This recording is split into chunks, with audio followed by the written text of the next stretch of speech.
Exemple sur le théorème de décomposition pour les fractions irréductibles. On cherche ici à décomposer le nombre 360 en produit de facteurs premiers. Une méthode consiste à utiliser les nombres premiers et à tester si le nombre 360 est divisible par ces nombres. La liste des nombres premiers peut se trouver à l'aide du crypte d'Ératosthène par exemple. Le premier nombre premier est 2, et on peut remarquer que 360 est pair, il est donc divisible par 2. Et donc une première décomposition de 360 est 2 fois quelque chose, et ici c'est 2 fois 180.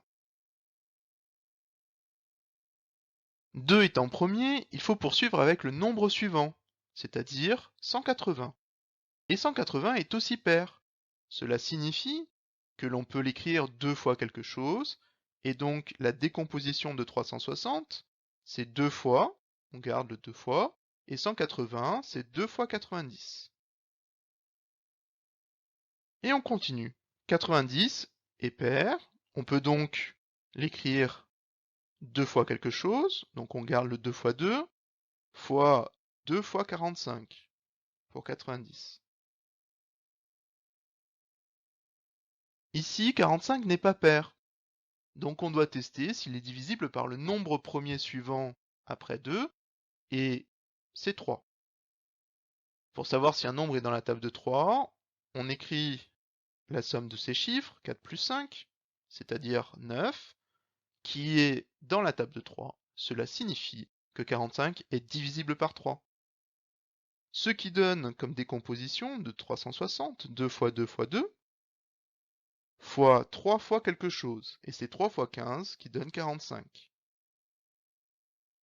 15, dans les tables de multiplication, il vient facilement que c'est 3 fois 5. On peut donc écrire 360 comme étant 2 fois 2 fois 2, fois 3, fois 15, c'est-à-dire 3 fois 5. Ici, tous les nombres que l'on a trouvés, le 2, le 3 et le 5, sont des nombres premiers.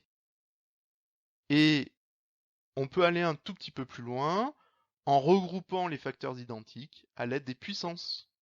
Et donc cela donne comme décomposition de 360 2 puissance 3, puisqu'il y a 3 facteurs 2, fois 3 puissance 2, puisqu'il y a 2 facteurs 3, fois 5.